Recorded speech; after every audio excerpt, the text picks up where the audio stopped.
चलो बच्चों class start कर रहे हैं। आज प्रोबेबली इलेक्ट्रोस्टैटिक अपना हो जाएगा रिवाइज पूरा कंप्लीट 4 लेक्चर में। चलो मैं पिछले जहाँ पे छोड़ा था ना वहीं से स्टार्ट कर रहा हूँ। तो मैं इलेक्ट्रिक फील्ड गिवन है E equal to a naught r r cap. तुमसे पूछा है calculate charge density as a function of r. Calculate charge density rho as a function of r, ये कैलकुलेट करना है और ये मेंशन किया हुआ है। करो, अटेम्प्ट करो।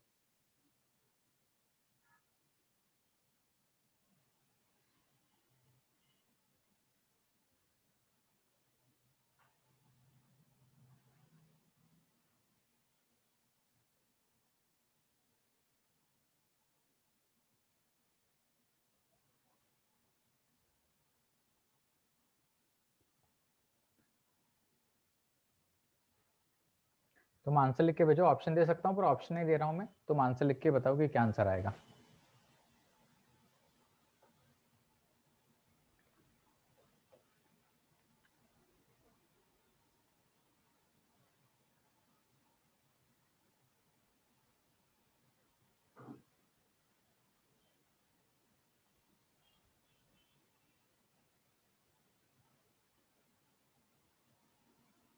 ए नॉट पॉजिटिव कांस्टेंट है, ए नॉट पॉजिटिव कांस्टेंट है, ये कांस्टेंट है।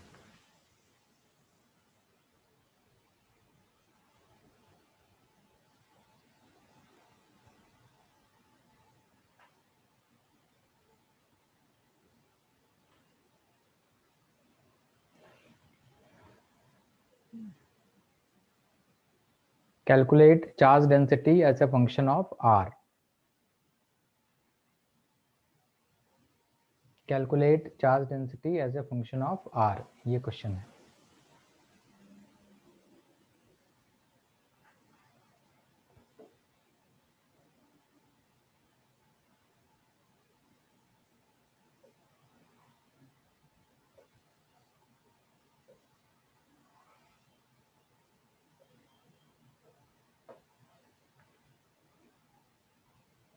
किसी का आंसर आए तो बताओ, फिर डिस्कस करते हैं।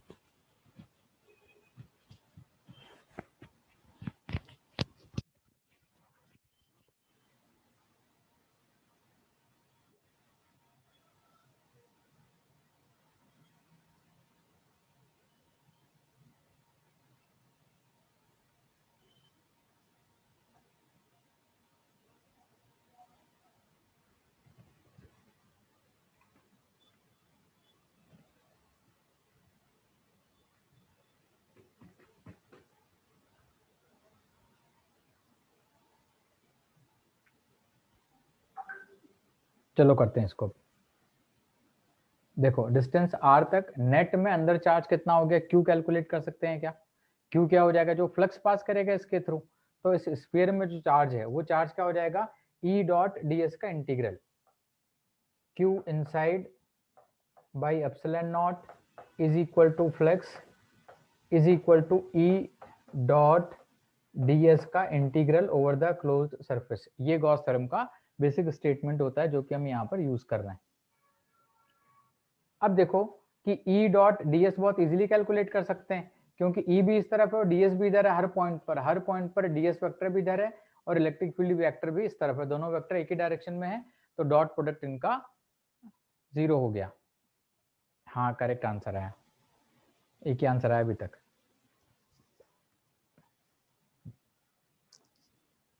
चलो तो ये फ्लक्स कितना हो जाएगा बताओ, ये फ्लक्स कैलकुलेट करें। तो इस पूरे के ऊपर इलेक्ट्रिक फील्ड तो कांस्टेंट वैल्यू की है, इंटीग्रेशन है कोई जरूरत ही नहीं है, और हर जगह ds के डायरेक्शन में ही है। तो इलेक्ट्रिक फील्ड कांस्टेंट वैल्यू है, r वेरिएबल है लेकिन ये तो गिवन आ रहा है ना, कांस्टेंट आ रहा है। तो electric field E into 4πr², ये फ्लक्स हो गया इंटू इसका area. Simply electric field function of r है, इसको अगर मैं लिख दूं यहाँ पर तो ये एक्सप्रेशन आ जाएगा मेरे पास। ये एक्सप्रेशन आ जाएगा कि q inside by epsilon naught equal to electric field की वैल्यू आ गई ए नॉट आर, तो ये आ गया ए नॉट आर क्यूब इंटू 4π। तो यहाँ पर Q आ गया, जो Q इनसाइड R आया उसकी वैल्यू आ गई ए naught epsilon naught are cube into 4π, ये आ गई। ठीक, अब ये बताओ अगर मैं आर पे डी आर के इस तरह से शेल कंसिडर करूं, आर पे डी आर के एक शेल कंसिडर करूं, डी आर थिकनेस के एक शेल कंसिडर करूं, तो इसके अंदर चार्ज कितना आएगा ये बताओ। इसके अंदर चार्ज आएगा वो आएगा डी क्यू, और डी क्यू कितना आएगा, डी क्यू आएगा rho into 4πr² into d r. ये पिछली क्लास में अपन ने बोला था, मैंने बोला था कि एक बार इसको खुद से समझ के आना, पुराने नोट्स देख के आना। तो आंसर आएगा rho into 4πr² D r, ये इसका वॉल्यूम हो गया, 4πr² area into d are इसकी थिकनेस, ये डी क्यू की वैल्यू आ गई। यहां से हम बोल सकते हैं रो को करीब करीब आर पे, रो को करीब करीब कांस्टेंट मान लिया इसके लिए, डी आर थिकनेस के लिए मैं रो को कांस्टेंट मान सकता हूं, तो डायरेक्टली रो इंटू डीवी करके डी क्यू कैलकुलेट कर सकता हूं। और यहां से डी क्यू कैलकुलेट करूं तो यहां से D Q with respect to are differentiate किया तो ये आ गया ए naught epsilon naught 3r² into 4π, R cube का डिफरेंशिएशन हो गया, आर क्यूब का डिफरेंशिएशन हो गया ये 3r²।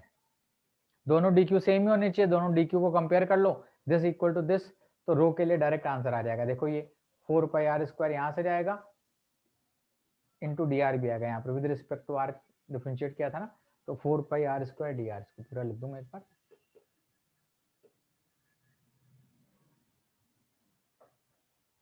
3r² डी आर आएगा, आर क्यूब का डिफरेंशिएशन आएगा 3r² into d are, D Q by D R आता, इसकी जगह डी आर मैंने इस साइड में कर दिया, तो देखो 4πr² into d are, 4πr² into d r, ये कॉमन हो गया, मतलब रो का जो रोल है वो कौन प्ले कर रहा है, वो प्ले कर रहा है 3a0 एप्सिलॉन नॉट, ये आंसर इसका आ गया। पिछली क्लास में इसी टाइप का क्वेश्चन अपन ने करके भी देखा था कि कैसे अप्रोच करते हैं, उसी को रिवाइज किया। अब ये क्वेश्चन तो अपने को याद ही होना चाहिए बच्चों कि इलेक्ट्रिक फील्ड क्या है, इलेक्ट्रिक फील्ड है proportional to r, a are type की इलेक्ट्रिक फील्ड है। और electric field a are type की किसके लिए होती है, जब चार्ज डेंसिटी कांस्टेंट होती है, तब अपन पहले कैलकुलेट कर चुके हैं, अपने को पता है एक फार्मूला होता है rho R by 3 epsilon naught, यानी electric field proportional to R उस केस में आती है जिस केस में रो कांस्टेंट होता है, मतलब यही वाला केस ये है जहां पर this is given by A R, तो यहां से हम बोल सकते हैं rho equal to A epsilon naught into 3, ये एक्सप्रेशन डायरेक्टली भी लिखा जा सकता था और इसका एक्चुअल रिजल्ट इस तरह से आएगा। तो हमको कई बार इंट्यूशन याद रहे, कुछ समझ आ जाए तो डायरेक्टली भी हम लोग इस तरह से लिख सकते हैं। समझ आ गई ये बात। अब देखो इसमें क्वेश्चन ऐसा भी बन जाता है, तुमसे ऐसा बोल देंगे कि इलेक्ट्रिक फील्ड है ए आर, और यहां पर मैं ऐसा क्यूब बना दूं, एक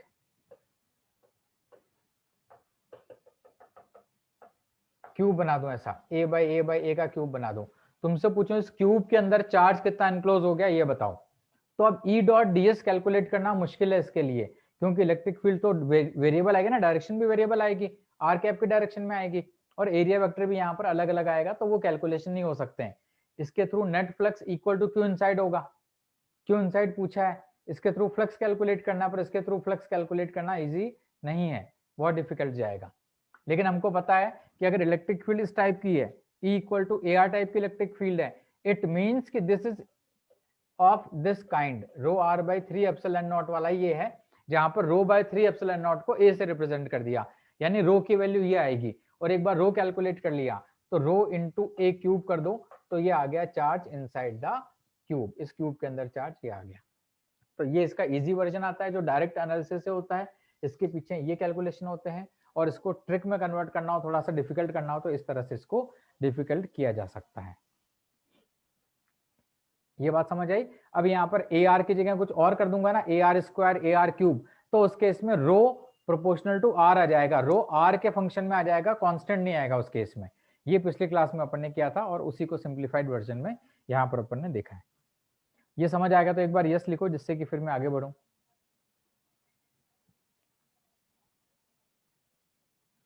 ठीक है,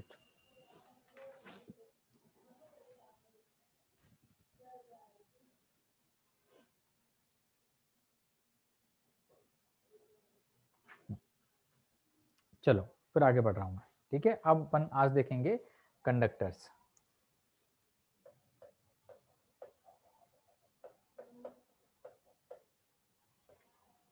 कंडक्टर्स में सबसे पहला पॉइंट है कि electric field inside conductor is zero. Conductor के अंदर इलेक्ट्रिक फील्ड जीरो होती है। अगर कंडक्टर के अंदर इलेक्ट्रिक फील्ड जीरो नहीं होगी, is zero at electrostatic equilibrium, है ना। क्या कंडक्टर के अंदर इलेक्ट्रिक फील्ड हो सकती है? आंसर इज यस, कंडक्टर के अंदर इलेक्ट्रिक फील्ड हो सकती है। जब रेजिस्टेंस जो होता है वो कंडक्टर ही तो होता है, और रेजिस्टेंस के अंदर जब इलेक्ट्रिक फील्ड होती है तभी तो उसमें करंट फ्लो करता है। तो कंडक्टर के अंदर इलेक्ट्रिक फील्ड हो सकती है, नंबर 1। नंबर 2, कंडक्टर के अंदर at electrostatic equilibrium electric field zero होती है। इलेक्ट्रोस्टैटिक इक्विलिब्रियम का मतलब क्या है? इसका मतलब है कि कंडक्टर में चार्जेस का फ्लो नहीं हो रहा है, और जब कंडक्टर के अंदर चार्जेस का फ्लो नहीं हो रहा होता है ना, उस वक्त हम बोलते हैं कि कंडक्टर स्टैटिक इक्विलिब्रियम पे है। और इसका मतलब होता है कि कंडक्टर के अंदर इलेक्ट्रिक फील्ड सब जगह जीरो होनी चाहिए। तो कंडक्टर के अंदर इलेक्ट्रिक फील्ड जीरो होती है कब? जब वो स्टैटिक इक्विलिब्रियम में होता है। या कोई भी एक आइसोलेटेड कंडक्टर हमने रख दिया मान लो ऐसे, और इसको कुछ चार्ज क्यू हमने यहाँ पर इंजेक्ट कर दिया, इंजेक्शन में चार्ज लिया हमने इस तरह से और इसको चार्ज दे दिया। चार्ज तो कॉन्सेंट्रेटेड यहाँ पे दिया हमने, चार्ज स्प्रेड हो जाएगा, चार्ज स्प्रेड हो जाएगा और फाइनली वो कहीं जाके स्टे कर जाएगा। अल्टीमेटली जो सिचुएशन आएगी उस सिचुएशन में अंदर, ये पूरा 3D में बल्क कंडक्टर मान रहा हूं इस वक्त इसको मैं, तो अंदर इलेक्ट्रिक फील्ड जीरो होनी चाहिए। इस हिसाब से चार्ज सब जगह डिस्ट्रीब्यूट हो जाएगा। अंदर इलेक्ट्रिक फील्ड सब जगह जीरो होनी चाहिए मेटल के अंदर, इस पॉइंट ऑफ व्यू से चार्ज यहां पर डिस्ट्रीब्यूट हो जाएगा। Number 1 point. Number 2 point, number 2 point इसी की बात कर रहा हूं मैं, इसी की बात कर रहा हूं, ठीक। इस वक्त नंबर 2 पॉइंट मैं बोलूंगा Q in bulk of metal is zero. मैं यहां पर बोल रहा हूं, अच्छा बताओ इलेक्ट्रिक फील्ड जीरो क्यों होगी? अगर इलेक्ट्रिक फील्ड जीरो नहीं होगी तो क्या होगा? अगर यहाँ पे इलेक्ट्रिक फील्ड जीरो नहीं होगी तो यहाँ के जो फ्री इलेक्ट्रॉन्स है, मेटल के अंदर जो फ्री इलेक्ट्रॉन्स हैं, वो इलेक्ट्रॉन्स उस इलेक्ट्रिक फील्ड के इफेक्ट में मूव करना शुरू कर देंगे। और अगर वो इलेक्ट्रॉन्स इलेक्ट्रिक फील्ड के इफेक्ट में मूव करना शुरू कर देंगे, इसका मतलब होगा वहां पर करंट आ गई, चार्ज फ्लो कर गए। फ्लो कर गए मतलब ये सिचुएशन नहीं है, स्टैटिक सिचुएशन नहीं है, जबकि हम बोल रहे हैं स्टैटिक सिचुएशन है। इसलिए हम बोलेंगे कि मेटल के अंदर स्टैटिक सिचुएशन में इलेक्ट्रिक फील्ड अंदर हर पॉइंट पर कण कण पर जीरो होती है। ठीक है निश्चित। अब सेकंड पॉइंट में बोलने जा रहा हूं कि charge inside the bulk of metal is zero. Metal के बल्क के अंदर चार्ज जीरो होता है, मेटल के बल्क के अंदर चार्ज जीरो होता है, ये सेकंड पॉइंट है। इसको कैसे प्रूव करेंगे? कोई बोलना चाहेगा? बोल दो, तुम्हारे पास स्पीकर है, बोल सकते हो तुम, माइक है तुम्हारे पास। Prove that charge inside the bulk of metal, यानी मेटल के अंदर कहीं पर भी जाके देखूं तो वहां पर मुझे चार्ज जीरो दिखाई पड़ना चाहिए, ये तुमको प्रूव करना है। कोई आर्गुमेंट दे सकता है इसके लिए? Gauss law. Gauss law, perfect है, गॉस लॉ। जैसे अंदर मान लो तुम बोलोगे यहाँ पे चार्ज है, तुम जहां भी बोलोगे चार्ज है, तुम बोलोगे यहाँ पे चार्ज है, तो मैं इस चार्ज को इनक्लोज करके गॉसियन सरफेस इस तरह की बना लूंगा। इस सरफेस के ऊपर इलेक्ट्रिक फील्ड कितनी है? जीरो है, इसलिए इसके थ्रू फ्लक्स कितना आएगा? जीरो, इसलिए इसके अंदर क्यू इनसाइड क्या आएगा? जीरो। तो इस तरह से मैं इसके अंदर चार्ज जीरो बोल सकता हूँ। तुम बोलोगे हो सकता है यहाँ प्लस माइनस चार्ज हो, तो मैं बोलूंगा तुम और छोटी गॉसियन सरफेस ले लो, और छोटी गॉसियन सरफेस ले लो, उसके लिए भी क्यू इनसाइड जीरो आएगा, यानी हर एक सरफेस के लिए क्यू इनसाइड जीरो आएगा। इसलिए बल्क के अंदर नेट में कहीं पर भी चार्ज नहीं होगा, न्यूट्रल बॉडी अंदर रहेगी और सारा का सारा चार्ज इसका मतलब कहां पर स्टे करेगा? तो यहीं से हम बोल सकते हैं, अगर ये तुम्हें समझ आया तो यहां से बोल सकते हैं कि जो चार्ज है वो कहां पे लाई करता है? चार्ज सरफेस के ऊपर लाई करता है, इनसाइड या आउटसाइड दोनों सरफेस के ऊपर चार्ज लाई कर सकता है। तो मेटल में जो चार्ज होता है, कहीं पर भी चार्ज दो, फाइनली चार्ज अल्टीमेटली वो सरफेस के ऊपर लाई करेगा, इनर सरफेस और आउटर सरफेस, किसी भी सरफेस पे as per the given condition charge stay कर सकता है। तो एक सेकंड पॉइंट हो गया कि जो चार्ज है वो मेटल के सरफेस के ऊपर स्टे करता है। अब ये कंडक्टर है, पूरा सॉलिड कंडक्टर है, इसको चार्ज क्यू दिया, तो चार्ज Q देने के बाद चार्ज कहाँ जाएगा, चार्ज सरफेस के ऊपर जाएगा, तो चार्ज सरफेस के ऊपर चला गया ये।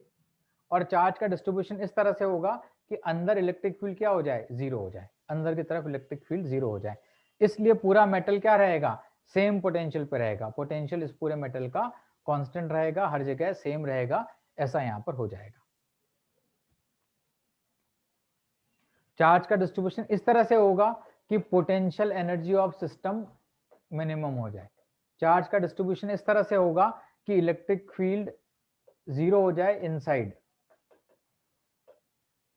और इसको ऐसा भी बोल सकते हैं कि potential energy of the system zero हो जाए, ये बोला जा सकता है। ठीक, तो 2 पॉइंट अपने पास ये आ गए। अब आगे बढ़ रहा हूं मैं।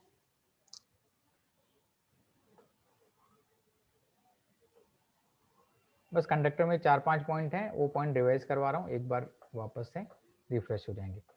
एनसीईआरटी के सारे एग्जांपल्स में यहां पर लेने की कोशिश कर रहा हूं। ये मेटल है, ये हॉलो पार्ट है, और 3 डायमेंशनली क्लोज्ड मेटल, एक रूम है तुम्हारा जैसे, वैसा पूरा रूम है जो अंदर हॉलो पर थिक वॉल्स हैं पूरा इस तरह से। तो ये थिक वॉल्स हैं, 3 डायमेंशनली क्लोज्ड है, और ये अंदर हॉलो स्पेस है। और मान लो अब इसको मैं क्यू चार्ज प्रोवाइड करता हूं, इसको मैंने यहां पर क्यू चार्ज प्रोवाइड कर दिया, इस वाले लोकेशन पर मैंने इसको क्यू चार्ज प्रोवाइड कर दिया।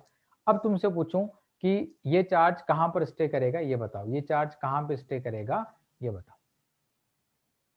तो अभी अपन ने देखा कि चार्ज कहां पे स्टे करना चाहिए, चार्ज सरफेस के ऊपर स्टे करना चाहिए। सरफेस के ऊपर स्टे करने का मतलब हो गया चार्ज इनर या आउटर किसी भी सरफेस पे स्टे कर सकता है। तो अंदर में मान लो चार्ज Q1 है, और बाहर के सरफेस पे मैं मान लेता हूँ चार्ज Q2 है। तो यहाँ पर भाई चार्ज कंजर्वेशन इतना तो बोल ही सकता हूँ, Q1 plus Q2 is equal to Q होना चाहिए। जो भी चार्ज मैंने दिया था वही चार्ज तो यहाँ पर इस तरह से डिस्ट्रीब्यूट होके आया होगा। अब तुम्हें प्रूव करना है कि Q1 जीरो होगा, तुम्हें प्रूव करना है कि Q1 जीरो होगा। कैसे प्रूव करूं, इस तरह के मैं गॉसियन सरफेस लूं, यहां पर इस सरफेस का फ्लक्स जीरो हो गया, इसका मतलब हो गया Q इनसाइड इज Q1, वो जीरो हो गया, यानी Q2 इक्वल टू क्या आ गया, Q आ गया। यानी सारा का सारा चार्ज कहां पे लाई करता है, आउटर सरफेस पे, सारा का सारा चार्ज आउटर सरफेस के ऊपर। तो इस केस में पूरा चार्ज आउटर सरफेस के ऊपर लाई कर गया। और आगे बढ़ता हूं, बस ये केसेस आते जाएंगे, सारे केसेस देखते जाओ, कहीं भी डाउट हो तो वहीं पे रोक देना, ठीक है, अदरवाइज तो सारे पॉइंट्स ऑलमोस्ट तुम्हें क्लियर है। देखो ये वही कंडक्टर है। अब मान लो मैं यहां पर स्पेस में, इसके अंदर जो फ्री स्पेस है उसमें एक चार्ज Q इस तरह से रख देता हूं, एक मैं वुडन स्टिक लेता हूं, वुडन स्टिक से इसके अंदर एक चार्ज Q स्टेशन कर देता हूं हवा में इस तरह से। तो इस कैविटी के अंदर हवा में चार्ज Q मैंने यहां पर लगा दिया, और मान लो इसको भी चार्ज एक Q चार्ज इसको भी दिया हुआ है, Q चार्ज उसको दे दिया मैंने, और Q चार्ज मान लो इसको भी दे दिया, या इसको मैंने Q नॉट चार्ज दे दिया यहाँ पर, ऐसा कर दिया। अब तुमसे पूछा है कि चार्ज का डिस्ट्रीब्यूशन क्या होगा, ये बताओ, कहां पर कितना चार्ज होगा ये बताओ। तो सबको ही पता है कि चार्ज कहां आ सकता है, चार्ज सरफेस के ऊपर आ सकता है, सरफेस में मतलब यहाँ पे चार्ज आ सकता है। इस चार्ज को मैं अलग कलर से मेंशन कर देता हूँ, यहाँ पे कुछ Q1 आएगा, यहाँ पे कुछ Q2 आएगा। ये तो बोल ही सकता हूं मैं Q1 plus Q2 is equal two by charge conservation Q not, जो भी चार्ज दिया वही तो दोनों सरफेस के ऊपर रहेगा, नंबर 1। नंबर 2, अगर मैं इस टाइप की गॉसियन सरफेस लूं तो इसके ऊपर इलेक्ट्रिक फील्ड जीरो है, इसलिए फ्लक्स जीरो है। इलेक्ट्रिक फील्ड क्यों जीरो है, क्योंकि मेटल के अंदर इलेक्ट्रिक फील्ड जीरो होती है, मेटल के अंदर इलेक्ट्रिक फील्ड जीरो होगी, इसलिए पूरी सरफेस के ऊपर E डॉट ds का इंटीग्रेशन जीरो आएगा। E डॉट ds का इंटीग्रेशन जीरो आ गया मतलब फ्लक्स जीरो आ गया, फ्लक्स जीरो आ गया मतलब Q इनसाइड जीरो आ गया, और Q इनसाइड है क्या, वो है Q प्लस Q1। तो यहाँ से Q1 का आंसर आ गया, जैसे कि सबको लग ही रहा था, -Q। तो Q1 इक्वल टू -Q आ गया, और Q1 इक्वल टू -Q आ गया तो Q2 कैलकुलेट कर सकते हो, Q2 इक्वल टू आ गया Q प्लस Q नॉट। तो यहां पर चार्ज आ गया Q का इक्वल एंड अपोजिट, और यहाँ पे भाई चार्ज कंजर्वेशन चार्ज आ गया। इस तरह से चार्ज का डिस्ट्रीब्यूशन अपन यहाँ पर कर लेते हैं। और आगे बढ़ता हूँ, कहीं किसी को डाउट है तो बोलना, अदरवाइज मैं बोलता जाऊंगा, सारा प्रोसेस एक बार अपन पूरा फिर से एक बार देख लेंगे इस तरह से धीमे धीमे।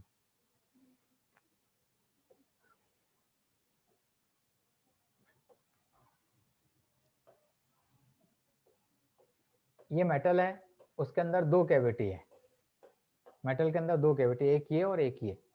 यहाँ पे चार्ज Q है मान लो, और यहाँ पे चार्ज है -2Q, -2Q यहाँ कहीं है और +Q यहाँ कहीं है। अब तुमसे पूछा है कि सब जगह चार्ज कितना कितना होगा ये बताओ, सब जगह चार्ज कितना कितना होगा ये बताओ। मैं लिखने जा रहा हूँ, यहाँ पे चार्ज आएगा -Q by Gauss theorem, equal and opposite. यहाँ पे चार्ज आएगा +2Q by Gauss theorem, Q inside 0 होना चाहिए। और इस पूरे के ऊपर कोई चार्ज था नहीं, क्योंकि तो हवा में चार्ज थे, इसको कोई चार्ज दिया नहीं अपन ने, तो इन दोनों के सम के इक्वल एंड अपोजिट चार्ज यहाँ पर आएगा। इन दोनों का सम Q है, यानी आउटर सरफेस के ऊपर चार्ज आएगा -Q। इस तरह से यहाँ पर चार्ज का डिस्ट्रीब्यूशन हो जाएगा। ठीक, तो चार्ज का डिस्ट्रीब्यूशन ये हो गया।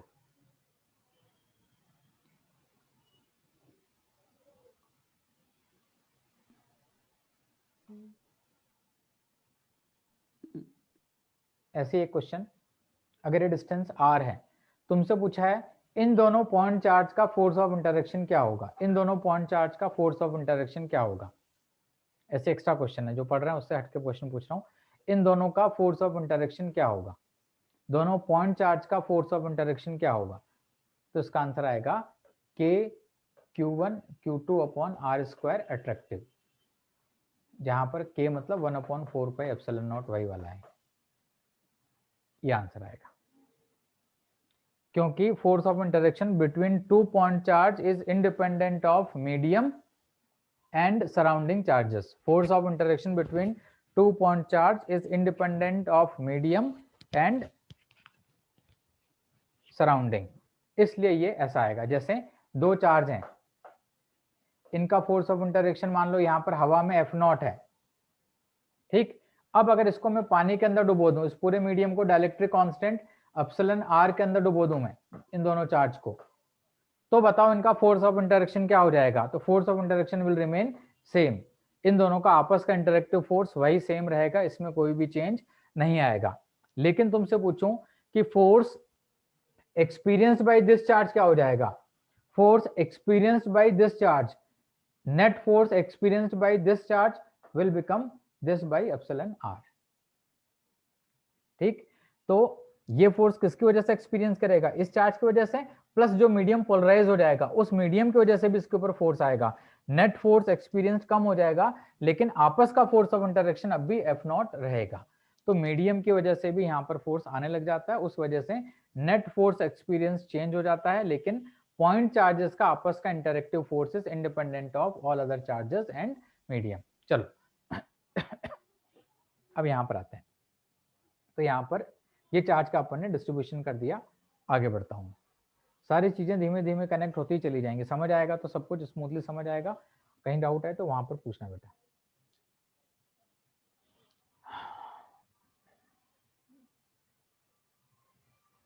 बस यहाँ से थोड़ा सा ट्विस्ट स्टार्ट हो सकता है।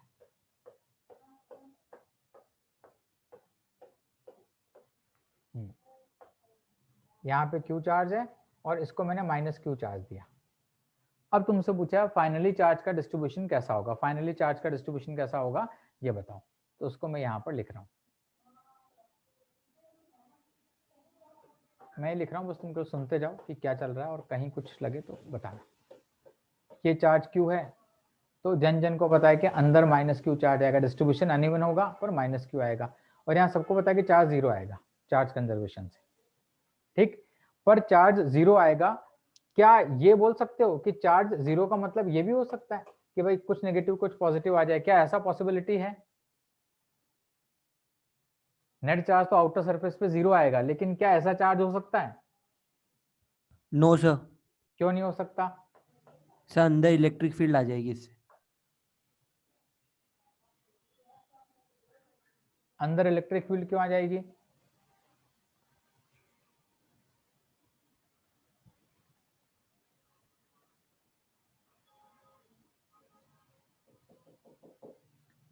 चलो मान लो ऐसा हो गया, हम तो बोलते मान लो ऐसा हो गया। अगर ऐसा हो गया तो देखो यहाँ से लाइंस निकलेंगी और यहाँ पे लाइंस आएंगी, तो हो सकता है लाइंस ऐसी कुछ बन गई हो। तो अगर इस लाइन के अलोंग मूव करें तो हमको यहाँ से यहाँ तक पोटेंशियल डिफरेंस मिल जाएगा, जो कि नहीं मिलना चाहिए क्योंकि दोनों मेटल हैं, एक ही मेटल पर दोनों कनेक्टेड हैं, एक तरह से पोटेंशियल डिफरेंस 0 होना चाहिए। यहाँ से लाइन जाएगी और इन्फिनिटी तक गई, कहीं पर भी गई, और यहाँ पे लाइन आ रही है कहीं से, तो एक तरह से एक क्लोज लूप ऐसा हम बना सकते हैं यहाँ से यहाँ तक का, और उसके अलोंग हमें वर्क डन मिल जाएगा, मतलब पोटेंशियल डिफरेंस आ जाएगा, जो कि नहीं आना चाहिए। क्यों? क्योंकि दोनों पॉइंट मेटल है, कनेक्टेड है, पोटेंशियल डिफरेंस आएगा तो चार्ज फ्लो कर जाएगा। ठीक है, तो यहाँ पर हम बोलेंगे कि चार्ज इस तरह से प्लस माइनस टाइप में यहाँ पर एग्जिस्ट नहीं कर सकते, क्योंकि स्पेस में कुछ है ही नहीं। तो जितनी लाइनें यहाँ से निकली हैं उतनी लाइनें घूम के वापस इस पर टर्मिनेट होंगी, स्पेस में कुछ है ही नहीं। ये अंदर की लाइनें तो अंदर ही खत्म हो गई, जितनी इससे ओरिजिनेट हुई उतनी इस पर टर्मिनेट हो गई, तो अंदर की लाइन खत्म हो गई। यहाँ से जो लाइनें निकली होंगी वो घूम फिर के वापस यहीं पर टर्मिनेट हो सकती हैं। तो हम बोलेंगे कि हम यहाँ से यहाँ पर आएंगे तो पोटेंशियल डिफरेंस मिल जाएगा, जो कि नहीं मिलना चाहिए, इसलिए इस तरह से भी नहीं होगा। और अगर आउटर सरफेस पे चार्ज 0 आता है, अगर आउटर सरफेस के ऊपर चार्ज 0 आता है तो वो चार्ज फिर एब्सोल्यूट सेंस में 0 आएगा, वो चार्ज यहाँ पर नहीं आएगा। एब्सोल्यूट सेंस में 0 आएगा, इसका मतलब क्या है कि यहाँ पे चार्ज का डिस्ट्रीब्यूशन नहीं आएगा, 0 रहेगा। ठीक, यानी बाहर की तरफ इलेक्ट्रिक फील्ड क्या आएगी, सब जगह 0 आएगी। मेटल के अंदर तो इलेक्ट्रिक फील्ड 0 आएगी आएगी, बाहर की तरफ भी सब जगह इलेक्ट्रिक फील्ड 0 आएगी। अंदर का फील्ड अंदर ही रहेगा, अंदर ही सब कुछ रहेगा, अंदर का इफेक्ट बाहर नहीं आएगा, अंदर ही कंस्टेंट हो गया एक तरह से। पर अगर इस पे चार्ज माइनस क्यू की जगह कुछ होता तो वो चार्ज यहाँ पर रिफ्लेक्ट होता और उसके हिसाब से बाहर की तरफ भी हमको कुछ चीजें दिखाई पड़ सकती थी। अगला पॉइंट देख रहा हूं मैं, इसी को और कंटिन्यू कर रहा हूं।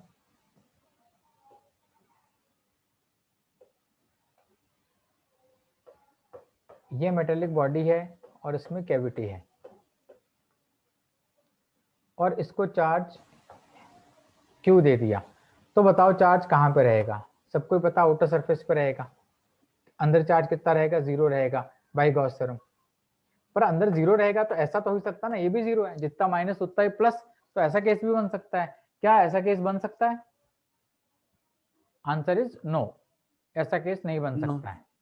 क्यों नहीं बन सकता है? सर, आधी गॉसियन सरफेस ले लेंगे तो सर उससे इलेक्ट्रिक फील्ड आ जाएगी, उससे क्या होगा? क्यू तो उससे एनक्लोज्ड आ क्यू जाएगा इनसाइड आ जाएगा। तो क्यों एनक्लोज आ जाएगा, तो दिक्कत क्या है? Sir sir. इलेक्ट्रिक अंदर फील्ड नहीं इलेक्ट्रिक होनी चाहिए फील्ड, ना। सर पोटेंशियल डिफरेंस आ जाएगा फिर। पोटेंशियल डिफरेंस वाली बात समझ आती है, पर क्यू इनसाइड वाली बात नहीं समझ आती है। देखो, अगर मैं इस तरह की गॉसियन सरफेस ले लूं और क्यू इनसाइड आ जाए तो उसमें दिक्कत क्या है? चलेगा? गॉस थ्योरम तो बस ये बोलते हैं ना, मेटल के अंदर अंदर ऐसे मैंने गॉसियन सरफेस ली तो उसमें क्यू इनसाइड 0 आना चाहिए। क्यू इनसाइड 0 है, जितना नेगेटिव उतना ही पॉजिटिव है, और मैं ऐसा लूंगा तो यहाँ पर ठीक है, क्यू इनसाइड आएगा, फ्लक्स भी आएगा, यहाँ पर ई डॉट डी एस भी आएगा।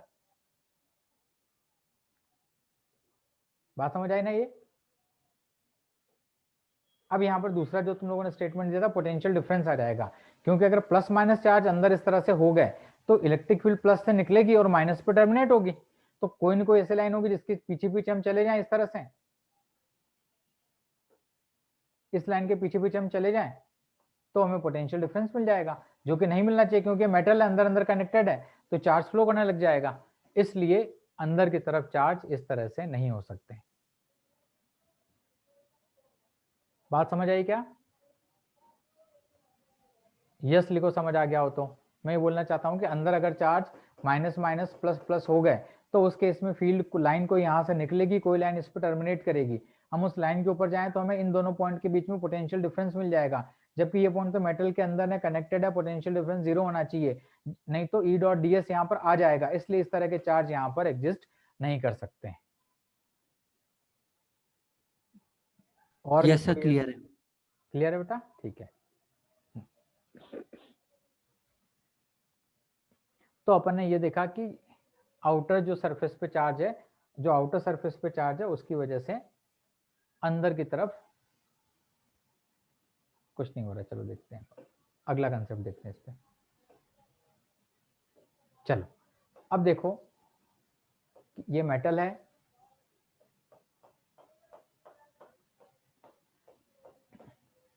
ये, और मैं इलेक्ट्रिक फील्ड अप्लाई कर दूं, इस तरह की यूनिफॉर्म इलेक्ट्रिक फील्ड इसके ऊपर अप्लाई कर दूं, यूनिफॉर्म इलेक्ट्रिक फील्ड इसके ऊपर अप्लाई कर दूं, ये इलेक्ट्रिक फील्ड मैंने अप्लाई कर दी।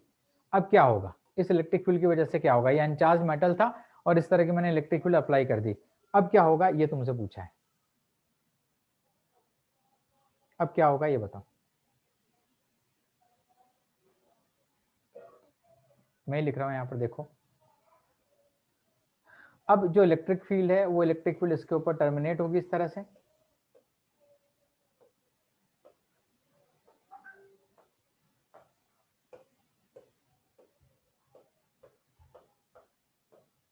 नाइन्टी डिग्री पे, क्योंकि मेटल इक्विपोटेंशियल है 90 डिग्री पे, और लाइन ऐसे जाएंगी, ये लाइन्स आएंगी इस तरह से जाएंगी, ये लाइन्स आएंगी कुछ इस तरह से चल जाएगी। ये इलेक्ट्रिक फील्ड यहाँ पर इस तरह से हो जाएगी, जितना यहाँ पर नेगेटिव चार्ज आएगा उतना ही इस तरफ में पॉजिटिव चार्ज आएगा। अगेन अंदर इलेक्ट्रिक फील्ड 0 रहेगी, कैविटी के अंदर किसी भी तरह के चार्जेस नहीं आएंगे, कैविटी के अंदर किसी भी तरह के चार्जेस नहीं आएंगे, अंदर की तरफ इलेक्ट्रिक फील्ड 0 रहेगी। अगर अंदर इलेक्ट्रिक फील्ड आ गई तो वो फील्ड यहां से कहीं से उठेगी और कहीं पर जाएगी, E डॉट ds मेटल के अंदर पोटेंशियल डिफरेंस आ जाएगा जो कि नहीं आ सकता है, इसलिए कैविटी के अंदर इलेक्ट्रिक फील्ड 0 होगी। कैविटी में अगर कोई चार्ज नहीं है तो cavity will behave like a solid metal, cavity के अंदर अगर कोई चार्ज नहीं है तो कैविटी सॉलिड मेटल के जैसे बिहेव करेगी और अंदर इलेक्ट्रिक फील्ड 0 रहेगी, अंदर इलेक्ट्रिक फील्ड नहीं आएगी। इसको अपन बोलते हैं इलेक्ट्रोस्टैटिक शील्डिंग, इलेक्ट्रिक फील्ड से शील्डिंग, बचाना हो कवर करना हो तो इस तरह से मेटल के अंदर किसी चीज को बंद कर दो तो इलेक्ट्रिक फील्ड वहां तक नहीं पहुंच पाएगी। अब तुमसे ये पूछूं, ये क्लियर है ना इतना सबको?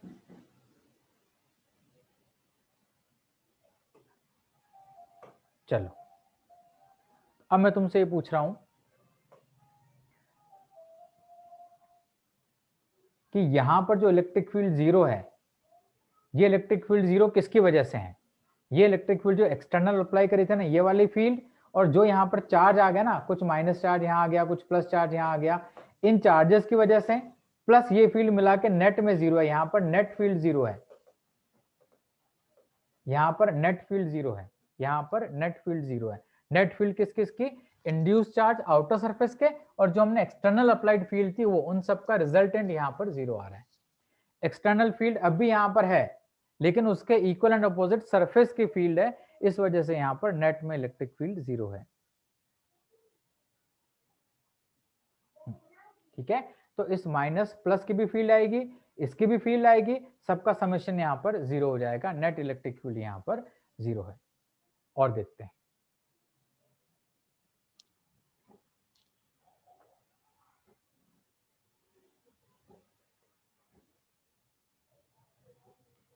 ये सॉलिड मेटल है, बस हम लोग पहुंच गए हैं कंडक्टर के एंड की तरफ।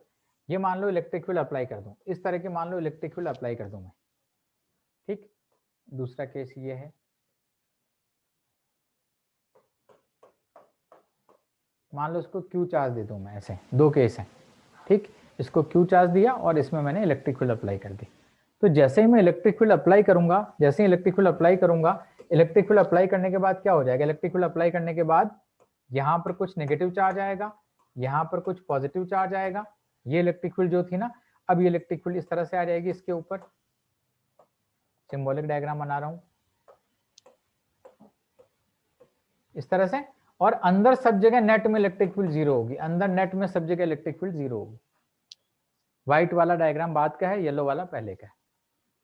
अब यहां पर इस चार्ज की वजह से ये चार्ज यहां आएगा, यहाँ पे चार्ज 0 रहेगा, अंदर सब जगह इलेक्ट्रिक फील्ड 0 रहेगी और यहां पर इलेक्ट्रिक फील्ड आ जाएगी इस तरह से। यानी आउटर चार्ज का इफेक्ट अंदर कहीं नहीं आ रहा है, आउटर इलेक्ट्रिक फील्ड और इंड्यूस चार्जेस का इफेक्ट अंदर कहीं भी नहीं आ रहा है। और देखो ये सारे पॉइंट अभी कनेक्ट हो जाएंगे बच्चों। मान लो ये मेटेलिक बॉडी है और मैं यहां पे एक चार्ज लाके रख दूं, एक चार्ज Q यहां पे लाके रख दूं, तो क्या होगा? तो क्या होगा? इस Q की वजह से इलेक्ट्रिक फील्ड इसके ऊपर आएगी इस तरह से, तो यहाँ पर क्या हो जाएगा, ये इलेक्ट्रिक फील्ड यहाँ पे टर्मिनेट करेगी तो यहाँ पर माइनस चार्ज हो जाएगा थोड़ा सा, और इधर प्लस चार्ज हो जाएगा। जितनी लाइनें टर्मिनेट होंगी उतनी लाइनें ओरिजिनेट होंगी, क्योंकि नेट में चार्ज 0 था। अगर नेट में चार्ज कुछ होता तो हो सकता है आने वाली लाइनें ज्यादा होती हैं कम होती है, और जाने वाली लाइनें कम होती है ज्यादा होती, वो डिपेंड करता है कि इसके ऊपर नेट में चार्ज क्या था। शुरुआत में इसके ऊपर नेट में चार्ज 0 था, इसलिए जितनी लाइनें आएंगी उतनी लाइनें जाएंगी और ये सिचुएशन मिल जाएगी। इस सिचुएशन में खास बात है कि इसके अंदर सब जगह, मेटल के अंदर और केविटी के अंदर सब जगह इलेक्ट्रिक फील्ड 0 रहेगी। ये इलेक्ट्रिक फील्ड 0 किसकी वजह से है, इसकी वजह से, प्लस इसकी वजह से, प्लस इसकी वजह से। इन तीनों चार्जेस की, या सरफेस के सारे चार्जेस प्लस ये चार्ज मिलके यहाँ पर नेट में इलेक्ट्रिक फील्ड को 0 करते हैं। आउटर चार्ज और सरफेस के सारे चार्ज मिलके नेट में अंदर की तरफ हर जगह इलेक्ट्रिक फील्ड को 0 कर रहे हैं। ये सिचुएशन है। क्यों 0 होगी वो हमको पता है, फ्लक्स नहीं तो पोटेंशियल डिफरेंस आ जाएगा, ई डॉट डी एस आ जाएगा अगर यहाँ पर फील्ड हुई तो, जो कि नहीं हो सकता है। इसलिए इस कैविटी के अंदर अगर कोई चार्ज नहीं है तो कैविटी के अंदर किसी भी तरह की इलेक्ट्रिक फील्ड नहीं होगी। और अंदर अगर नेट इलेक्ट्रिक फील्ड 0 है तो वो सरफेस के चार्जेस और आउटर चार्जेस, या एक्सटर्नल फील्ड और इंड्यूस चार्ज, या आउटर सरफेस के चार्ज की वजह से इलेक्ट्रिक फील्ड 0 होगी। अब ये सारे केस हम साइमल्टेनियस मिला के एक बड़ा स्टेटमेंट यहाँ पर बनाने वाले हैं। ये देखो स्टेटमेंट ऐसा बनेगा।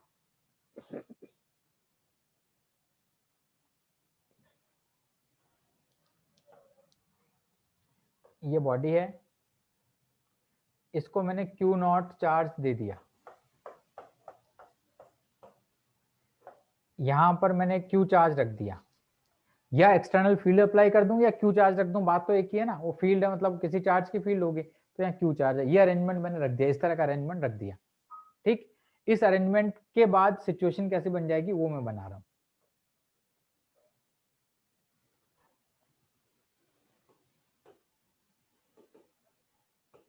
इसके बाद सिचुएशन कैसी होगी उसको देखो।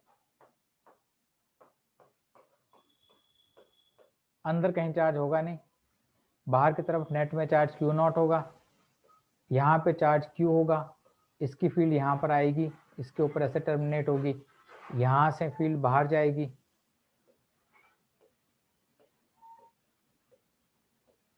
ये सब 90 डिग्री पे, क्योंकि मेटल इक्विपोटेंशियल है।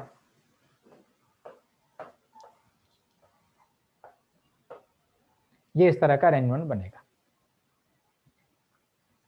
ठीक, खास बात क्या है, कम लाइनें आ रही हैं, ज्यादा जा रही हैं क्योंकि नेट में इसके ऊपर चार्ज है। कम लाइनें आ रही हैं, ज्यादा लाइनें जा रही हैं क्योंकि नेट में इसके ऊपर चार्ज है। अंदर फील्ड 0 है, अंदर फील्ड 0 है। अंदर फील्ड किसकी वजह से 0 है, अंदर फील्ड आउटर सरफेस के चार्ज, अंदर फील्ड आउटर सरफेस के चार्ज, और इसकी वजह से नेट में 0 है। इसकी फील्ड अंदर है क्या, आंसर इज यस। तुमसे बोलूं कि इसकी फील्ड यहां पर क्या है, या इसकी फील्ड यहां पर क्या है, तो आंसर इज यस। यहां पर इसकी फील्ड है KQ/R², इसकी फील्ड यहां पर है KQ/R²। लेकिन इस फील्ड के इक्वल एंड अपोजिट सरफेस के चार्जेस की फील्ड है, सरफेस के चार्जेस के नेट फील्ड यहाँ पर इसके इक्वल एंड अपोजिट आएगी, और नेट में फील्ड यहाँ पर 0 हो जाएगी, नेट में फील्ड यहाँ पर 0 हो जाएगी। तो आउटर सरफेस के चार्ज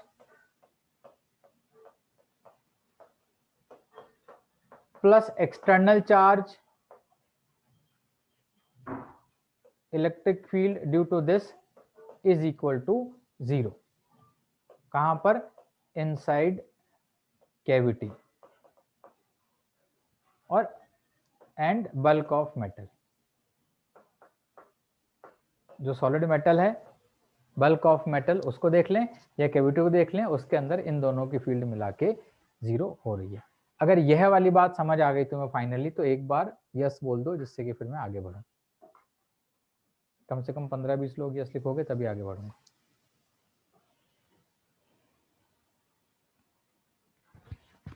एक, दो, तीन, चार, 5, 6,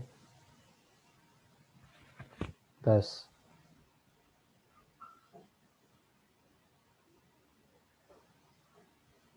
1, 2, 3, 4, 5, 6, 7, 8, 9, 10, 11, 12, 13,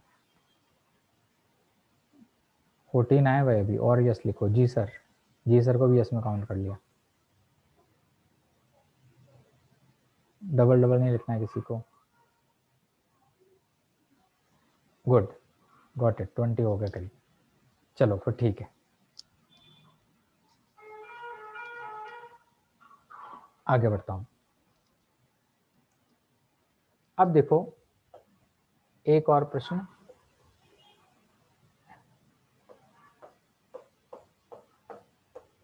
ये सोने का, मेटल, गोल्ड का, ये सॉलिड इस तरह से अंदर कैविटी है, यहाँ पे चार्ज मान लो किसी ने बोला कि चार्ज क्यू रखा और इसको चार्ज दिया है माइनस क्यू, इसको चार्ज दिया माइनस क्यू। तुमसे पूछा फाइनली क्या होगा, डिस्ट्रीब्यूशन कैसा होगा ये बताओ। तो फाइनल डिस्ट्रीब्यूशन सबको ही पता है कि यहाँ पर क्या होने वाला है, क्या होगा, ये तो क्यू रहेगा और यहाँ पर माइनस क्यू आएगा, यहाँ पे जीरो रहेगा, यहाँ पे कोई भी चार्ज नहीं रहेगा। ये जो भी चार्ज है ये पूरा का पूरा चार्ज अंदर ही अंदर यहाँ पर इस तरह से समझ जाएगा, अंदर इलेक्ट्रिक फील्ड आएगी इस तरह से और ये पूरा चार्ज अंदर ही समझ जाएगा। यहाँ पर इलेक्ट्रिक फील्ड क्या दिखेगी, जीरो, यहाँ पोटेंशियल क्या दिखेगा, जीरो, यहाँ पर इलेक्ट्रिक फील्ड एंड पोटेंशियल सब कुछ अपने को जीरो दिखेगा। ठीक, तो यहाँ पर एक स्टेटमेंट बोल सकता हूं मैं कि जो इनसाइड चार्ज है, इनसाइड चार्ज है, have no effect in outer world, outer world में इसका कुछ भी इफेक्ट नहीं आएगा, और जो आउटर चार्जेस होते हैं उनका इफेक्ट इनर वर्ल्ड पे कहीं पर भी नहीं आएगा। जो आउटर चार्जेस हैं उनका इफेक्ट अंदर कहीं नहीं आता है, और जो अंदर के चार्जेस हैं उनका इफेक्ट बाहर नहीं आता है। बाहर के चार्जेस का इफेक्ट अंदर कहीं नहीं आता है। इसको मैंने और एक्सप्लेन किया था, यहाँ पर 3-4 केस लेके देखे थे अपन ने, सारे केसेस 1 by 1 क्लैरिटी होनी चाहिए, उनका फाइनल बड़ा केस बन गया। तो बाहर के चार्जेस का इफेक्ट अंदर नहीं आता है, बाहर के चार्जेस का इफेक्ट अंदर नहीं आता है, और अंदर के चार्जेस का इफेक्ट बाहर नहीं आता है। ये यहाँ पर कंडक्टर में बड़ी बात आ गई। तो एक बार चार्ज का डिस्ट्रीब्यूशन कर दिया तुमने, चार्ज का डिस्ट्रीब्यूशन करने के बाद अपन बोल सकते हैं कि अंदर के चार्जेस का इफेक्ट बाहर नहीं आता और बाहर के चार्जेस का इफेक्ट अंदर नहीं आता है, ये बोला जा सकता है। अब इसको आगे बढ़ाते हैं।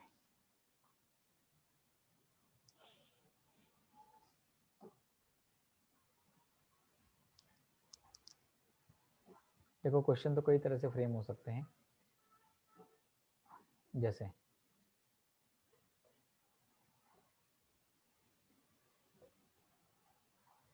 अब मैं सिमेट्रिकल केसेस लेने की कोशिश करूंगा, स्फेरिकल केसेस।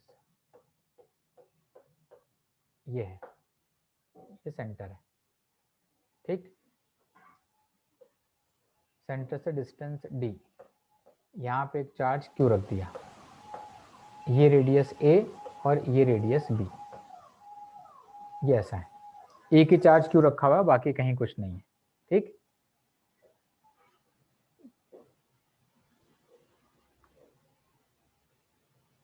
तुमसे पूछा है इलेक्ट्रिक फील्ड एट O का आंसर क्या आएगा, बताओ आंसर क्या आएगा।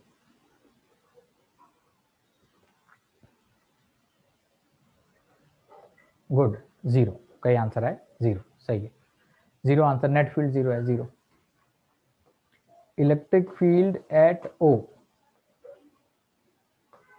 ड्यू टू Q, इस Q चार्ज की वजह से इलेक्ट्रिक फील्ड क्या आएगी ये बताओ। ये हर एक क्वेश्चन है अपने आप में एक ऑब्जेक्टिव क्वेश्चन है एक तरह से, तो आंसर आएगा KQ/d² I cap. Electric field at O due to outer charge, outer surface पे जो चार्ज है उसकी वजह से, तो minus times of this, equal and opposite आएगी फील्ड, जिससे कि नेट फील्ड जीरो हो जाए। तो ये इलेक्ट्रिक फील्ड के बारे में बातें हो गई। अभी स्फेरिकल नहीं होके एचसीबी का क्वेश्चन है, तुम लोगों ने किया भी होगा, एक क्यूब है मान लो, और क्यूब से डिस्टेंस d पर, क्यूब भी d का है, क्यूब भी d का है, मेटेलिक क्यूब है, ये मेटल का क्यूब है, ये मेटल का क्यूब है इस तरह से, और यहाँ पे चार्ज क्यों रख दिया।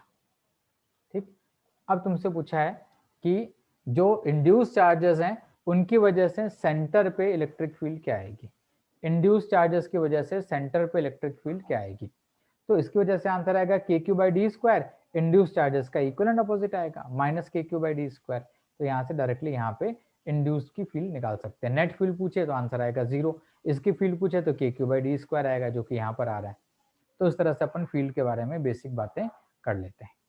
ठीक है, इसको और आगे बढ़ाते हैं। इसमें चार्ज आएगा कैसे, मैं इस क्वेश्चन को आगे बढ़ा रहा हूँ। चार्ज आएगा कैसे, यहाँ पर कुछ माइनस आएगा और जितना माइनस आएगा उतना ही प्लस आएगा। क्यों? क्योंकि चार्ज कंजर्वेशन होल्ड करना पड़ेगा। नेट में इसके ऊपर चार्ज 0 है, अंदर कहीं कुछ चार्ज आ नहीं सकता, आउटर सरफेस पे चार्ज आ गया। ये चार्ज क्यू के इक्वल एंड अपोजिट नहीं आएगा, कुछ कम आएगा। इनफैक्ट ये चार्ज कुछ कम आएगा, क्यू के इक्वल नहीं आएगा, अपोजिट आएगा पास में, लेकिन कम आएगा। कुछ जितना ही आएगा उतना ही आएगा। नेट में चार्ज 0 है। अब मैं तुमसे पूछूं कि सेंटर का पोटेंशियल कितना है ये बताओ, सेंटर का पोटेंशियल कितना है ये बताओ। तो यहाँ पे चार्ज कुछ माइनस Q1 आ गया और उतना ही ये चार्ज प्लस Q1 आएगा। ये तो बोल सकता हूँ ना, Q1 और Q1 इक्वल होंगे।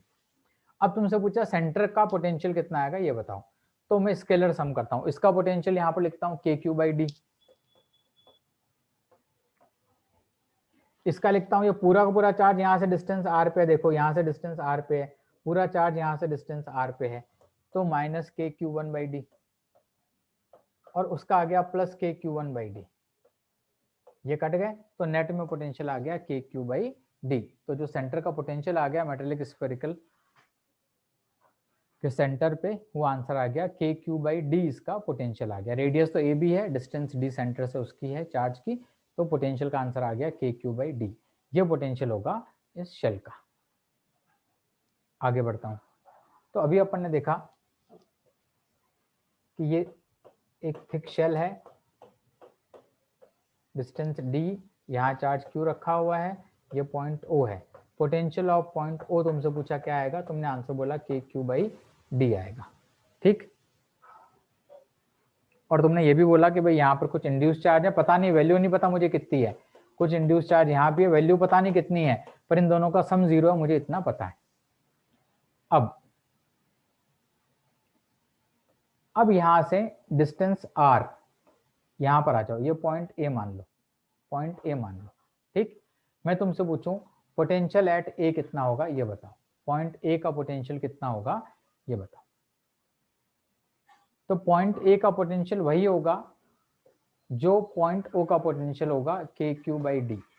पोटेंशियल सेम क्यों आएगा, सेम इसलिए आएगा क्योंकि अंदर इलेक्ट्रिक फील्ड 0 है ना, इसलिए सारे पॉइंट कैसे रहेंगे, सेम पोटेंशियल पर रहेंगे, इसलिए यहाँ का पोटेंशियल भी सेम आएगा, KQ बाई डी आएगा। अब तुमसे पूछूं potential at point A due to Q, charge Q की वजह से पॉइंट A पर पोटेंशियल कितना है, तो ये आंसर आएगा KQ by D plus R। समझ आ रहा है ना, डिस्टेंस D प्लस R हो गई यहाँ से, तो पोटेंशियल आ गया वो। अब तुमसे पूछूं potential at A due to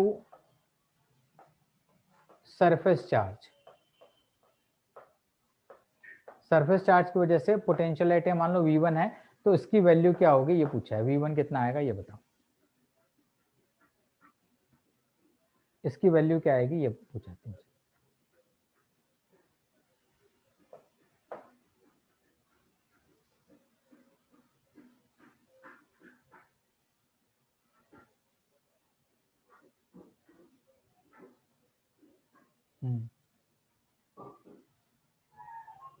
करते तो देखो पोटेंशियल एट A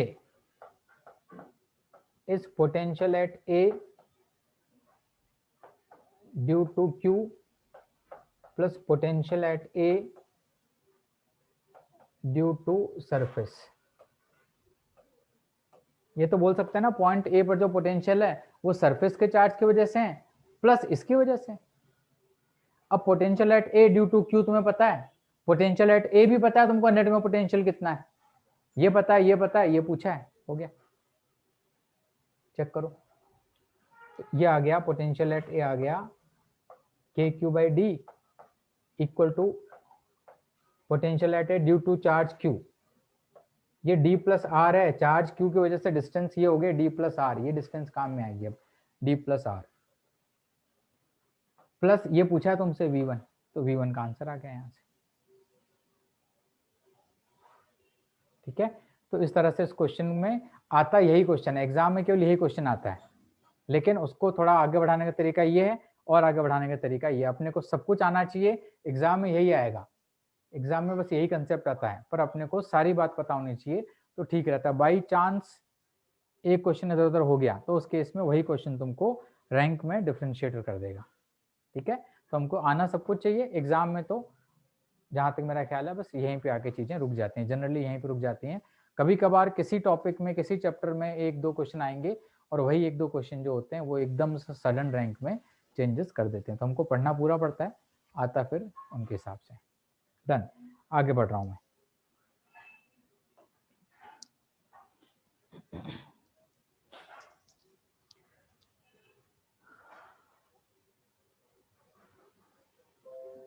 अच्छा ये बताओ,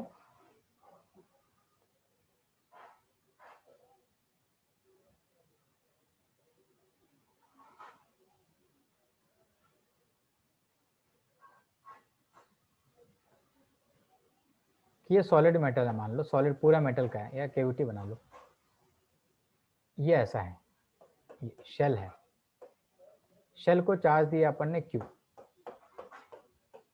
ठीक, इसकी ये रेडियस है B और ये रेडियस है A,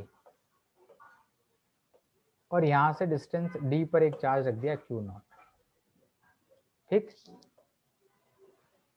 तुमसे पूछा है इस पॉइंट O का पोटेंशियल क्या होगा ये बताओ, तुमसे पूछा है पॉइंट O का पोटेंशियल क्या होगा ये बताओ। सिंपली चार्ज का समेशन करना है अपने को, पोटेंशियल का स्केलर समेशन करना है। ये चार्ज यहाँ कितना आएगा, यहाँ पे चार्ज आएगा 0, यहाँ पे चार्ज आएगा Q, और ये चार्ज है Q0। व्हाइट वाला चार्ज डिस्ट्रीब्यूशन शो कर रहा है बाद में। तो O पर 0 तो 0, Q का क्या आंसर आ जाएगा, KQ/B plus KQ0/D, Q0/D equal to potential at O, point O पर पोटेंशियल का ये आंसर आ गया, खत्म। अंदर सब जगह पोटेंशियल सेम रहेगा। तो यहीं पर क्वेश्चन ये आता है, what is potential of shell, इस शेल का पोटेंशियल क्या होगा ये बताओ। क्वेश्चन आएगा शेल का पोटेंशियल क्या है ये बताओ, तो आंसर आएगा शेल का potential is equal to potential at O। जो O का पोटेंशियल है वही शेल का है, क्योंकि अंदर तो फील्ड है नहीं, शेल का पोटेंशियल वही होगा जो O पोटेंशियल होगा। यह बात समझ आ गई? चलो आगे बढ़ता हूँ, फिर देखते जाना, यहीं पर चीजें एकदम घूम जाएंगी। हो सकता है कि एक आध बच्चे को दिक्कत आए, बाकी आएगी तो नहीं जहां तक मुझे लगता है, फिर भी देखते जाना। ठीक है, अगला पार्ट कर रहे हैं अपन। अब देखो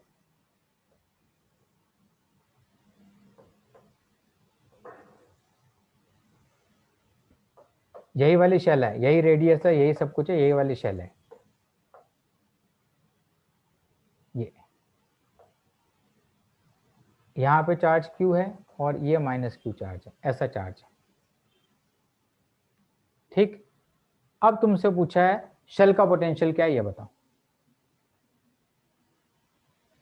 ये -Q चार्ज है और ये Q चार्ज है, तुमसे पूछा है शेल का पोटेंशियल कितना होगा ये बताओ। इस केस में पोटेंशियल ऑफ शेल क्या होगा ये बताओ। आंसर टाइप करके भेजो मुझे।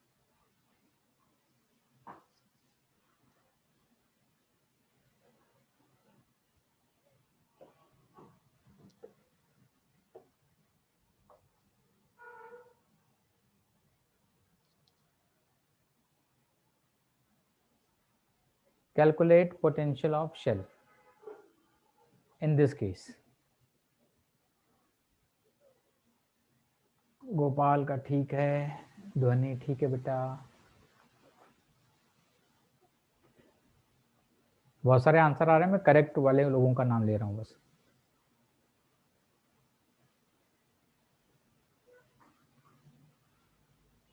रूपेश ठीक है, और सब लोग ट्राई कर लो, हर एक को आंसर देना कंपलसरी है।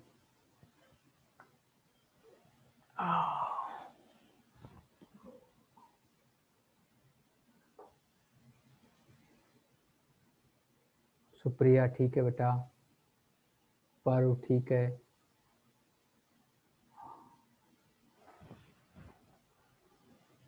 ऋषभ ठीक है, हिमांश ठीक है,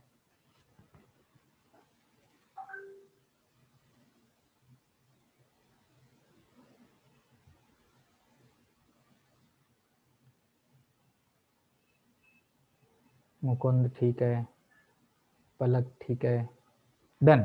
आंसर इज 0, आंसर आएगा 0। देखो चार्ज का डिस्ट्रीब्यूशन कैसा हुआ यहाँ पर, चार्ज का डिस्ट्रीब्यूशन ध्यान से देखोगे तो जो चार्ज है वो यहाँ क्यू चार्ज आएगा और यहाँ माइनस क्यू चार्ज, तो आउटर पे चार्ज 0 आएगा। और बाहर की तरफ इलेक्ट्रिक फील्ड क्या आएगी, 0, क्योंकि बाहर कहीं इलेक्ट्रिक फील्ड है ही नहीं। अगर बाहर इलेक्ट्रिक फील्ड 0 है तो ई डॉट डी एस यहाँ से यहाँ तक आ जाओ तो पोटेंशियल क्या मिल जाएगा, तुम्हें पोटेंशियल मिलेगा 0। बाहर स्पेस में कहीं फील्ड है ही नहीं, तो इन्फिनिटी से यहाँ तक आओ, ई डॉट डी एस करो तो आंसर आएगा 0, इसलिए शेल का पोटेंशियल आएगा 0। ठीक, तो इस शेल का पोटेंशियल आ गया 0। अब अपन आगे बढ़ते हैं, यहीं पर है ना, बहुत अच्छी अच्छी बातें आने वाली है।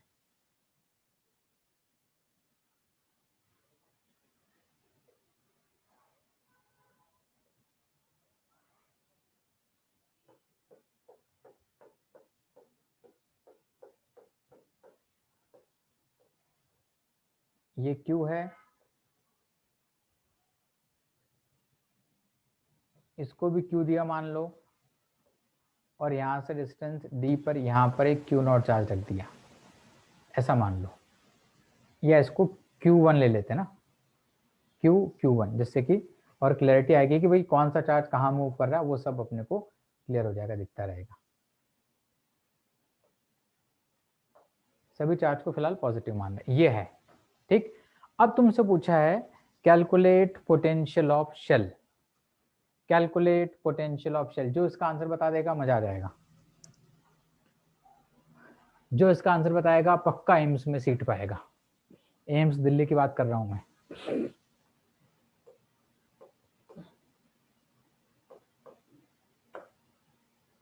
आराम से एक बार में, तुम्हारे पास टाइम है परफेक्ट 1.5 मिनट का, 15 सेकंड हो चुके हैं।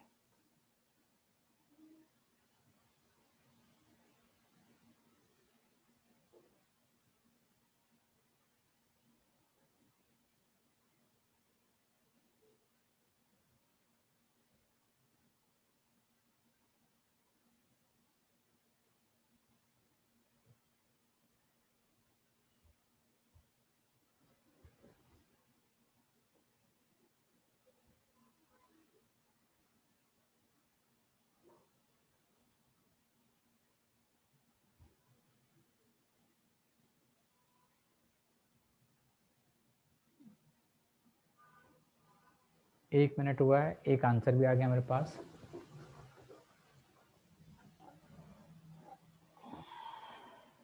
आंसर मैं बाद में बताता हूँ, और लोग करो भाई।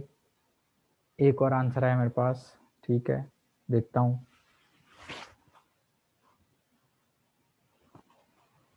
करो आराम से करो, अभी और टाइम है, करो करो, टेक योर टाइम।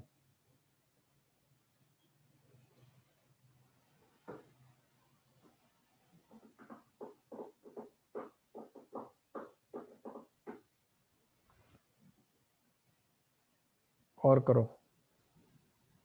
और टाइम लो, कोई जल्दी नहीं है, टाइम लो, पूरे 5 मिनट लो, है ना। 3 आंसर आए, तीनों डिफरेंट है।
टफ क्वेश्चन है, थोड़ा सा आराम से देख के करो।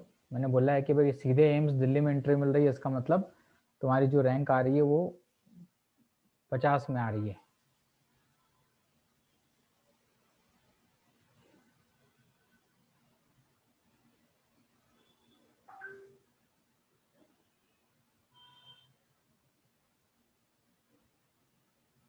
चलो अब इसको मैं बताऊं। अब हिंट देता हूं मैं, फिर करो, फिर आंसर आ जाएगा तब भी। अभी एम्स के रास्ते खुले हैं, कोई इशू नहीं है। दोनों सिचुएशन को अलग अलग एनालाइज करो और आंसर दो। दोनों सिचुएशन को अलग अलग एनालाइज करो, इन दोनों को अलग अलग देखो, और इन्हीं का तो सुपरपोजिशन ही हो जाएगा।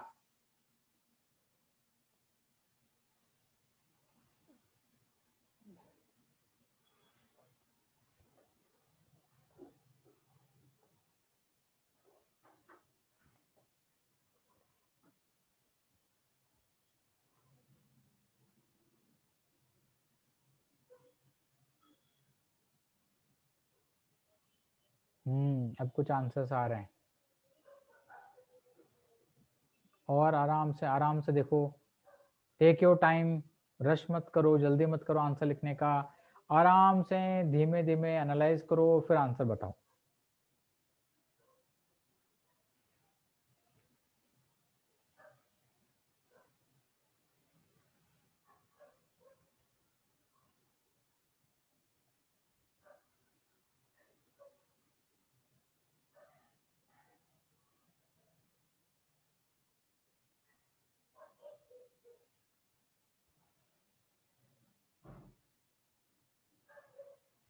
मुझे ऐसा लगता है कि इसका आंसर कुछ ऐसा आना चाहिए, K Q naught by D plus के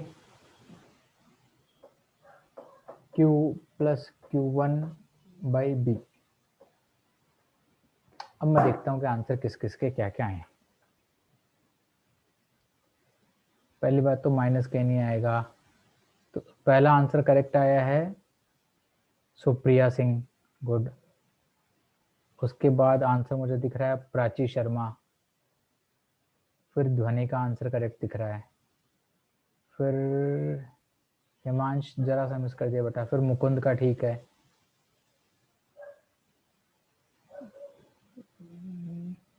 सजल का ठीक है, पर्व का ठीक है, निशित दानी ठीक है, फिर ऋषभ ठीक है। चलो बात समझ आ गई सबको ना, मैंने क्या किया? अगर ये अभी भी समझ आ गया तो बहुत अच्छी बात है बेटा। इन दोनों का सुपरपोजिशन ये किया। अगर समझ आ गई ये बात तो यस लिख के बताओ मुझे एक बार, जैसे क्लैरिटी आई कि हाँ भाई अपना कंसेप्ट फाइनली क्लियर हुआ। जो सब पढ़ाया था ना वो इस एप्लीकेशन के लिए पढ़ाया था अपन ने, तो बीच में ऐसा लगता है बोरियत जैसा कि हाँ आ रहा, लेकिन ये एप्लीकेशन पार्ट यहाँ पे आके चीजें लगती है फाइनली। डन बेटा, वेरी गुड। तो इसको याद रखना है कि अपन ने क्या किया, फिर आगे बढ़ रहा हूँ। अब देखो इसमें वेरिएशन तो बहुत सारे कर सकते हैं, इसी क्वेश्चन को वेरी कर दूंगा मैं। एक बार कोई चीज पकड़ में आ गई तो उसके बाद फिर कहीं कुछ इश्यू नहीं है। अब यहां से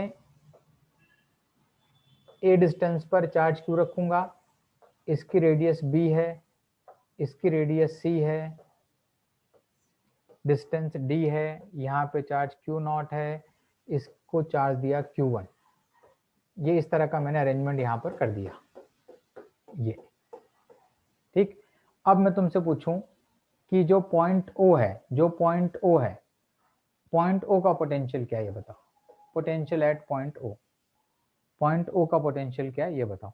तो पॉइंट O का पोटेंशियल देखना है ना, तो सिंपल सी बात है कि सबका सुपरपोजिशन, तो Q नॉट का क्या आंसर आएगा? Q नॉट का आंसर आएगा कि Q not by D plus, अब यहाँ पर चार्ज का डिस्ट्रीब्यूशन भी कर लूँ एक बार तो इजी हो जाएगा मेरे लिए। ये Q है चार्ज, तो यहाँ माइनस Q आएगा, और आउटर सरफेस पे Q1 प्लस Q आएगा बाय चार्ज कंजर्वेशन।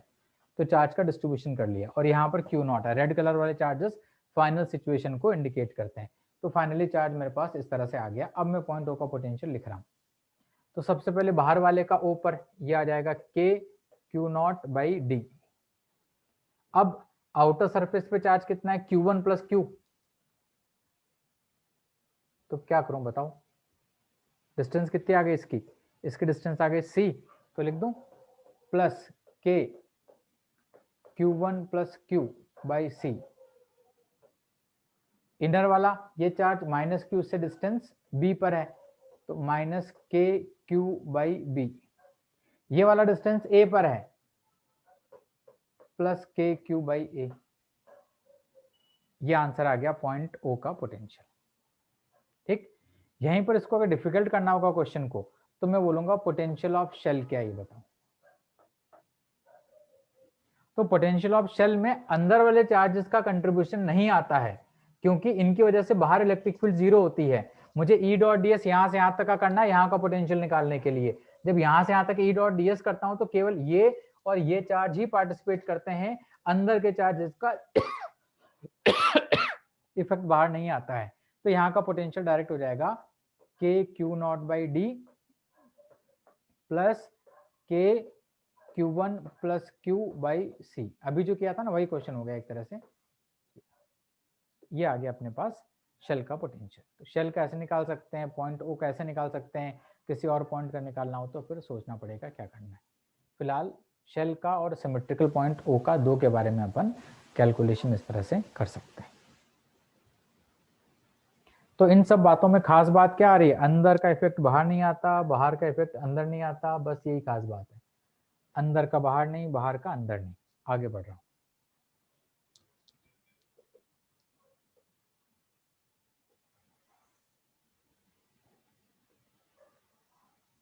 अब इसको मैं थिक दिखा रहा हूं, बाद में इसको थिन कर दूंगा, कुछ देर बाद इसको मैं थिन कर दूंगा।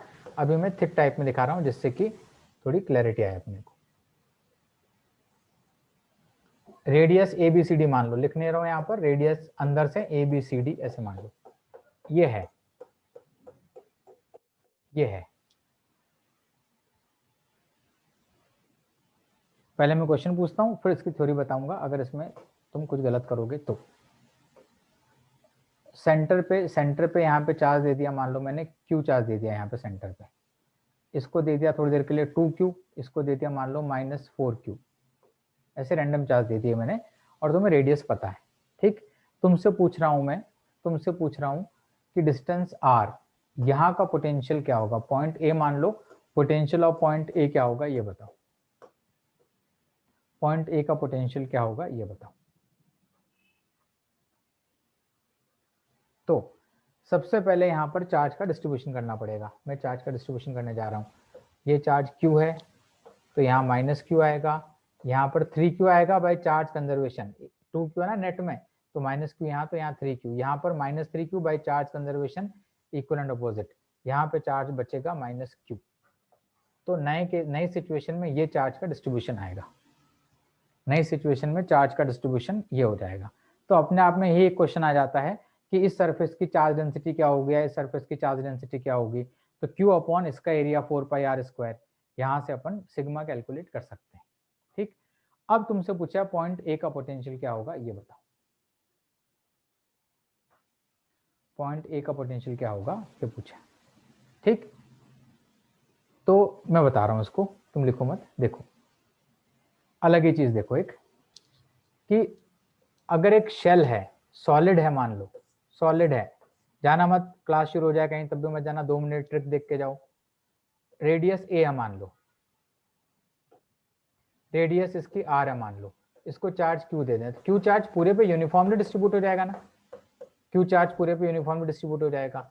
और पोटेंशियल ऑफ दिस शेल, इसका जो पोटेंशियल होगा वो कहीं पर भी देखो अंदर हर एक पॉइंट पर पोटेंशियल क्या आएगा, पोटेंशियल इनसाइड की बात करूं तो आएगा KQ बाई, रेडियस को मैं कैपिटल R करता हूं ज्यादा अच्छा रहेगा, KQ बाई R। और पोटेंशियल एट किसी भी आउटर पॉइंट पे लिखना चाहूं मैं, किसी भी आउटर पॉइंट पे लिखना चाहूं पोटेंशियल, तो ये आएगा KQ बाई R। यह बात तो सबको समझ आती है ना, स्फेरिकल चार्ज है तो डायरेक्ट ये हो गया, ये बात सबको आती होगी भाई, मान के चल रहा हूं मैं, है ना। Done, very good. अब देखना, अब अगर एक हॉलो शेल है, अगर हॉलो शेल है तब भी चार्ज यूनिफॉर्मली डिस्ट्रीब्यूट होगा, और उस केस में भी जो एक्सप्रेशन आएगा पोटेंशियल का इनसाइड आउटसाइड का वो यही आएगा, सेम आंसर आएगा। इन दोनों से एक बात समझ आती है कि अगर चार्ज को मैं स्फेरिकली डिस्ट्रीब्यूट कर दूं,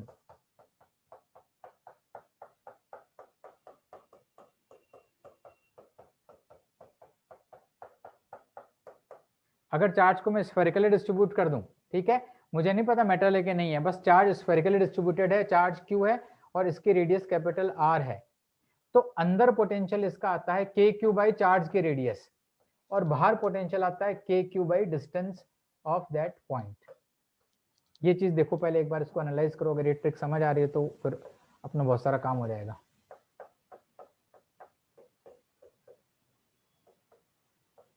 अगर स्फेरिकल चार्ज का डिस्ट्रीब्यूशन है तो स्फेरिकल चार्ज के डिस्ट्रीब्यूशन की वजह से अंदर पोटेंशियल आता है के क्यू बाई उसकी रेडियस, और बाहर आता है K Q by distance of that point R. ये ट्रिक है बेसिकली। ट्रिक क्या, ये ठीक ऑब्जर्वेशन है। अब ये सुपरपोजिशन की तरह हम लोग यूज करेंगे, बार बार ये वाला कंसेप्ट यूज करने वाले हैं। ठीक, कहीं मत जाना, यहीं पे रहो, 2 मिनट की क्लास बाकी है, आगे बढ़ रहा है। अब यहां देखो, अब यहां अगर पोटेंशियल लिखना है तो ये बताओ ये कितनी लेयर के अंदर है, इस और इस लेयर के अंदर है। इस लेयर की वजह से पोटेंशियल कितना आएगा, इस लेयर मतलब माइनस क्यू हो गया, ये तो यहाँ तो माइनस क्यू है, तो माइनस क्यू वाली लेयर की वजह से अंदर पोटेंशियल कितना आएगा, माइनस के क्यू बाई डी, उसकी रेडियस आता है। चलो, जो अंदर चार्ज है वो कितना है, यहाँ पर है माइनस 3q, इस लेयर के भी अंदर ही है, ये तो माइनस 3q के भी अंदर ही है, तो यहाँ पर इसका इफेक्ट कितना आएगा, माइनस 3kq बाई सी। आगे बढ़ते हैं, तो देखो इसके बाहर है, इसके बाहर है, तो इसके बाहर है तो ये आर काउंट होगा, इसके बाहर है तब भी आर काउंट होगा, इसके बाहर है तब भी आर काउंट होगा, यानी जो भी अंदर नेट में चार्ज है इन तीनों का जो भी सम है, ये जो भी सम आ रहा है अंदर क्यू इनसाइड जो आ गया, वो डायरेक्ट यहां पर लिख सकता हूं, प्लस अंदर के चार्जेस का आ जाएगा K Q inside is 3q by R. जो भी अंदर चार्ज है उसका बाहर की तरफ किसी भी जगह पर पोटेंशियल आएगा के क्यू इनसाइड बाई आर। तो ये आ गया, this is potential of point A, ये पॉइंट ए का पोटेंशियल आ गया। बच्चों बहुत इंपॉर्टेंट है, क्योंकि आगे जाके जैसे अर्थिंग करेंगे, कुछ और करेंगे, तो ये कैलकुलेशंस अपने को बहुत ध्यान से देखने पड़ेंगे। ठीक है, तो आंसर आ गया इसका 3kq बाई आर और माइनस 3kq बाई सी और माइनस kq बाई डी, इन सब का resultant. This is potential of point A. अब इस आर को जैसे मैं सी करूंगा तो यहाँ का पोटेंशियल आ गया, मतलब इस शेल का पोटेंशियल आ गया। जैसे इसको मैं बी करूंगा, यहाँ का पोटेंशियल आ गया, मतलब इस वाले शेल का पोटेंशियल आ गया। दोनों शेल का पोटेंशियल आ गया, दोनों शेल में पोटेंशियल डिफरेंस कैलकुलेट करना है या कुछ और कैलकुलेट करना है, तो वो अपन अब यहाँ पर इजीली कैलकुलेट कर पाएंगे। यह बात समझ आए ना, ये माइनस ये भाई 3 आया, 3kq बाई आर आएगा ये, क्योंकि इसके बाहर है तो 3kq बाई आर, इसका माइनस kq बाई आर और इसका प्लस kq बाई आर, इनका कैंसिल हो जाएगा, केवल 3q का बचेगा यहाँ पर। डन, ठीक है। तो इस तरह से अपन पोटेंशियल कैलकुलेट करते हैं। अगली क्लास में अपन यहीं से स्टार्ट करेंगे और इसको फिर आगे की तरफ बढ़ाएंगे। ठीक है, अगली क्लास कब होगी आपको नोटिफिकेशन आ जाएगा, करते हैं। ठीक है, चलो ठीक है बच्चों, आप लोगों क्लास आगे अब कर लो। हाँ मैं करता हूँ बेटा इसको पक्का। Bye bye, thank you so much. तुम लोगों से मिलने की भी इच्छा है बच्चों, ऑफलाइन के भी स्टार्ट होगा जल्दी से, क्योंकि किसी को देखा नहीं आज तक मैंने, बहुत 2-3 बच्चों को देखा है तुम लोगों में से। हाँ कैपेसिटर भी लूंगा बेटा, और मैं जनरल लेता ही जाऊंगा। मेरी क्लास अब हर हफ्ते 1 या 2 लेक्चर रोज ही लगाऊंगा, और जितने भी टॉपिक्स आते जाएंगे मुझे रास्ते में, वो सारे टॉपिक्स में अपने हिसाब से लेते ही चला जाऊंगा, है ना। कैपेसिटर भी मेरे खाते में। थैंक यू बच्चों, बाय बाय